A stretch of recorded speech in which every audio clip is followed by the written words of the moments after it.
Hello friends, ഇന്ന് നമ്മൾ നോക്കുന്നത് നിങ്ങൾ ഈ കാണുന്ന പോലെ തന്നെ ഒരു 3 ഫേസ് ഐസൊലേറ്ററാണ്. ഐസൊലേറ്ററിന് സംഭവിച്ചിരിക്കുന്നത് എങ്ങനെയാണ് ഇത് കത്തിപ്പോയത് കാര്യങ്ങളൊക്കെ ഡീറ്റെയിൽസ് വീഡിയോയാണ് നമ്മൾ ഇന്നത്തെ വീഡിയോയിൽ ഉൾപ്പെടുത്തിയിരിക്കുന്നത്.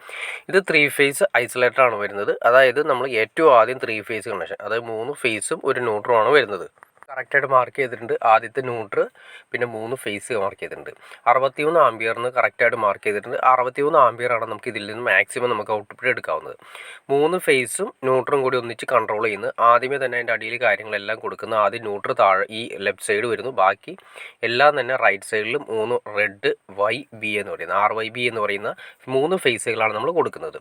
ഇത് നമ്മൾ സ്വിച്ച് ഓൺ ചെയ്യുന്ന സമയത്ത് നേരെ മുകളിലേക്ക് ഈ പറഞ്ഞ രീതിയിൽ ആ 3 ഫേസും പിന്നെ ന്യൂട്രലുമായിട്ടാണ് നേരെ പുറത്തേക്ക് നമുക്ക് ഔട്ട്പുട്ട് കിട്ടുന്നത്. സിമ്പിളായിട്ട് പറഞ്ഞൊരു സ്വിച്ച് ആയിട്ടാണ് വർക്ക് ചെയ്യുന്നത്. അതായത് മെയിനായിട്ട് നമ്മൾ ഉദ്ദേശിക്കുന്നത് നമ്മുടെ 3 ഫേസ് കണക്ഷൻ മീറ്റർ ബോക്സിൽ നിന്ന് KCB തന്നേക്കുന്ന മീറ്ററിൽ നിന്നും നേരെ വരുന്നത് ഐസൊലേറ്ററിലേക്കാണ്. നമ്മുടെ DBയുടെ ഐസൊലേറ്ററിലേക്കാണ് വരുന്നത്. ഐസൊലേറ്ററിൽ നിന്ന് കൺട്രോൾ ചെയ്തിട്ടാണ് LCB അല്ലെങ്കിൽ RCCBയിലേക്ക് പോകുന്നത്. അതിന് മുന്നേ വരുന്ന സ്വിച്ച് കൺട്രോളിംഗ് ആണ് ഈ പറഞ്ഞ ഐസൊലേറ്റർ കൊടുക്കുന്നത്. നിങ്ങൾ കാണാൻ അറിയാൻ പറ്റും. അതായത് രണ്ടാമത്തെ ഫേസ് നമ്മൾ കൊടുത്തിട്ടുണ്ട്. ഈ രണ്ടാമത്തെ ഫേസിൻ്റെ അവിടെയാണ് കരിഞ്ഞു പോയിരിക്കുന്നത് കാണാൻ സാധിക്കും. ഒന്നല്ലെങ്കിൽ നമുക്ക് ഇതിൻ്റെ അകത്ത് എടുക്കാൻ പറ്റുന്ന ആംപിയർ 61 ആംപിയറിനേക്കാൾ കൂടുതൽ ഹൈ ആംപിയർ യൂസ് ചെയ്തിട്ടുണ്ട്. അതല്ലെങ്കിൽ അവിടെ ഇരുന്ന അതായത് നമ്മൾ കൊടുത്തിരിക്കുന്ന ലീഡ് ശരിക്കും ടൈറ്റ് ആവാത്തതുകൊണ്ട് അവിടെ ഇരുന്ന് ആർക്ക് ചെയ്ത് കരിഞ്ഞു പോയില്ല. ഈ രണ്ട് അവസ്ഥകളാണ് കൂടുതൽ സംഭവിക്കുന്നത്. അതായത് ഈ പറയുന്ന പോയിന്റ് കണ്ടോ, ഈ പോയിന്റ് ഔട്ട്പുട്ട് നമുക്ക് വരുന്ന പോയിന്റ് ഇപ്പോൾ ഓൾറെഡി ഡാമേജ് ആയി കഴിഞ്ഞു. അത് വേറെ ഒന്നുമല്ല സംഭവിക്കുക, അത് നമ്മൾ ഒന്നല്ലെങ്കിൽ ഹൈ ആംപിയർ ആ ഫേസിൽ മാത്രം വന്നിട്ടുണ്ട്.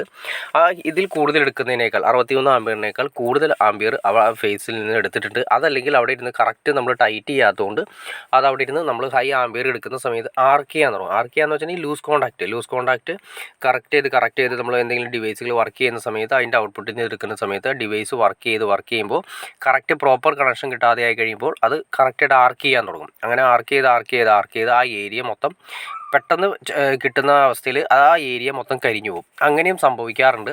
അപ്പോൾ ഐസൊലേറ്റർ ആണെങ്കിലും ELCB അല്ലെങ്കിൽ RCCB ആണെങ്കിലും അതിൻ്റെ പോയിന്റുകളെല്ലാം തന്നെ നന്നായിട്ട് ടൈറ്റ് ചെയ്യണം. ടൈറ്റ് ചെയ്തതിന് ഇതുപോലെ ആർക്ക് ചെയ്യാനുള്ള ചാൻസ് കൂടുതലാണ്. ആർക്ക് ചെയ്തിട്ടുണ്ടെങ്കിൽ ഒന്നെങ്കിൽ ഡിവൈസുകൾ കംപ്ലീറ്റ്, നമ്മുടെ വീട്ടിലെ ആണെങ്കിൽ ഡിവൈസുകൾ കംപ്ലീറ്റ് ലൂസ് കോൺടാക്റ്റ് വരുന്ന സമയത്ത് കംപ്ലൈൻ്റ് ആവാനുള്ള ചാൻസസ് ഉണ്ട്. അതുമാത്രമല്ല ഏത് പോയിന്റുകളാണ് ഹൈ ആംപിയർ എടുക്കുന്നത് ആ ആംപിയറിൽ നിന്ന് കരിഞ്ഞു പോകാനും കത്തി പോകാനുള്ള ചാൻസസ് കൂടുതലാണ്.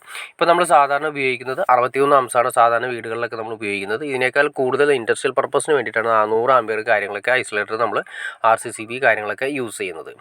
അപ്പോൾ ഐസൊലേറ്റർ എങ്ങനെയൊക്കെ കൊടുത്തു കഴിഞ്ഞാൽ നമുക്ക് ഈ പറഞ്ഞ ഇതിൽ കംപ്ലൈൻറ്റുകൾ ഒഴിവാക്കാമെന്നും എങ്ങനെയൊക്കെ കൊടുക്കുമ്പോഴാണ് ഈ കംപ്ലൈൻറ്റ് വരുന്നത് നിങ്ങൾക്ക് ഏകദേശം ഒരു ഐഡിയ കിട്ടിക്കാണെന്ന് വിചാരിക്കുന്നു. ഇനി എന്തെങ്കിലും ഡൗട്ട്സോ കാര്യങ്ങളോ ഉണ്ടെങ്കിൽ തീർച്ചയായിട്ടും കമൻറ്റ് ചെയ്യാനും മടിക്കരുത്, ഷെയർ ചെയ്യാനും മടിക്കരുത്, സബ്സ്ക്രൈബ് ചെയ്യാനും മടിക്കരുത്. എനിക്ക് തോന്നുന്നു കാണുന്ന എല്ലാവരും തന്നെ സബ്സ്ക്രൈബ് ചെയ്യാതെ കാണുന്നതെന്ന് തോന്നുന്നു. തീർച്ചയായിട്ടും സബ്സ്ക്രൈബ് ചെയ്തേക്കുക. എന്നാലും നമുക്ക് ഇതുപോലുള്ള വീഡിയോസ് ചെയ്യാനുള്ള ഒരു ഇൻസ്പിറേഷൻ ലഭിക്കുള്ളൂ. അപ്പോൾ തീർച്ചയായിട്ടും സബ്സ്ക്രൈബ് ചെയ്തേക്കുക. ഓക്കെ ഫ്രണ്ട്സ്, അടുത്ത വീഡിയോയിൽ കാണുന്നവരെ ഓക്കെ.